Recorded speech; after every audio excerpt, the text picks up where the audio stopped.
Well, I've dovetailed in these top pieces now. This is the first or top blade, and you can see there's a 4-inch piece here in the back of poplar, and this will be used, of course, to fasten the top to, but it's decorative here in the front. This needs to have a bead on it yet, the cock beading, so we'll add that.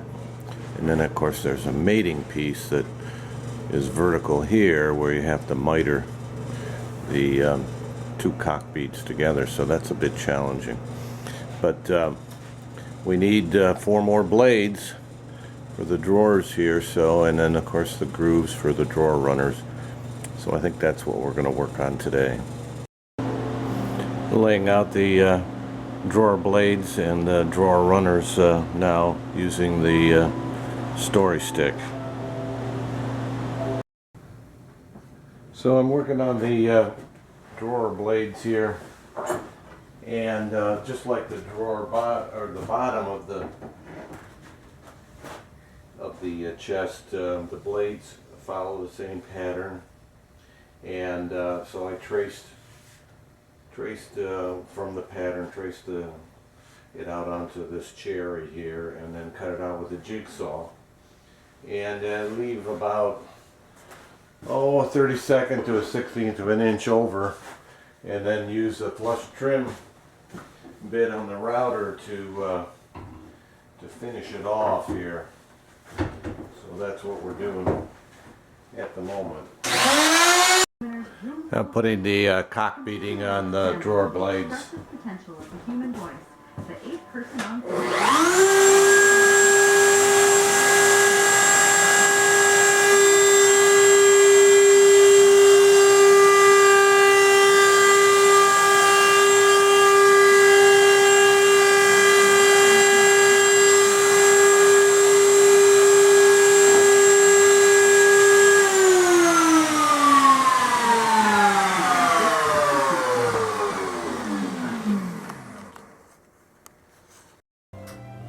Well, after putting the bead on the drawer blades that you just saw me do with the router, I've got all 5 drawer blades here. This is the top, and that's the bottom.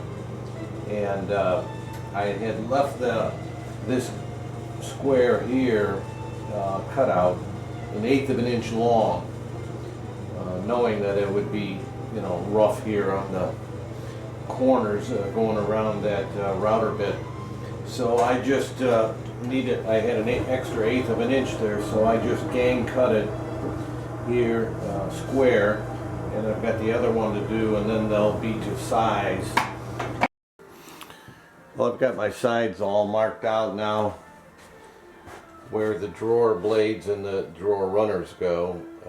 There's of course 4 on each side, and I've had this jig from years ago, and it's set up for the width of the router base, and then I have this block that just fits in between the jig, and it's marked at 13/16, and of course center, so I can line it up with the marks that are on the boards on the sides, and then slide it along here to make sure that it's square front to back. And then I've got a straight bit in a router here that's just under the size of the dovetail slot, so I run that in there and clear out the material for the dovetail. And then I've got the regular dovetail bit here that of course fits down here in the jig, and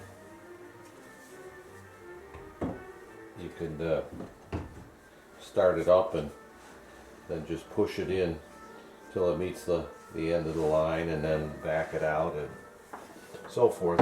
I won't run it because it makes a lot of noise, and you kind of get the idea of what we're doing, so I have to do that. And I have a third router with a 13/16 inch straight bit that I run to make a 3/16 inch groove for the drawer runners. So that's how we get that done. I'm dovetailing the ends of the blades now.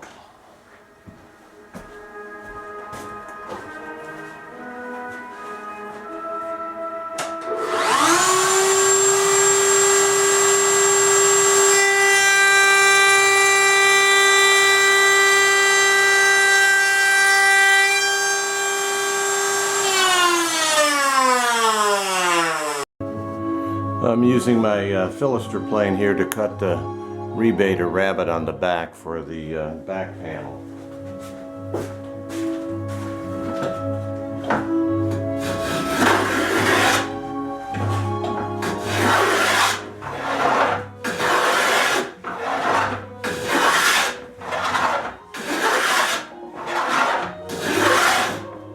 It won't be long, I'll be down to the 3/8 of an inch depth that I have it set at. Cutting the matching rebate or rabbet into the top piece, cross piece.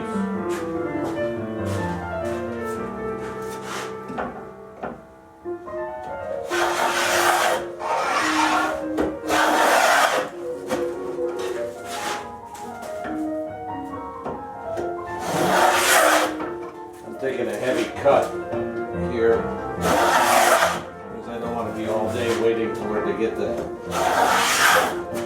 3/8 of an inch.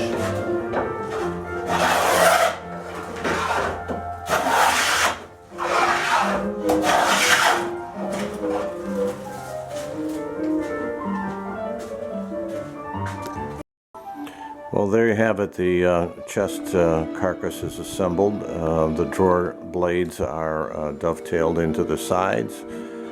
We've got grooves cut for the drawer runners there, but they're not in there yet. And the front is all nice and parallel here. I think you see along the edge here. And the quarter column goes in here, and then there's a piece which goes down here so that we can eventually match up the cock beading there. So that's coming up, and in the rear we've got our rabbet cut into the back for the back panel, and so we got a little more work. I'm going to do the runners yet, and then work on the quarter columns here and the cock beading.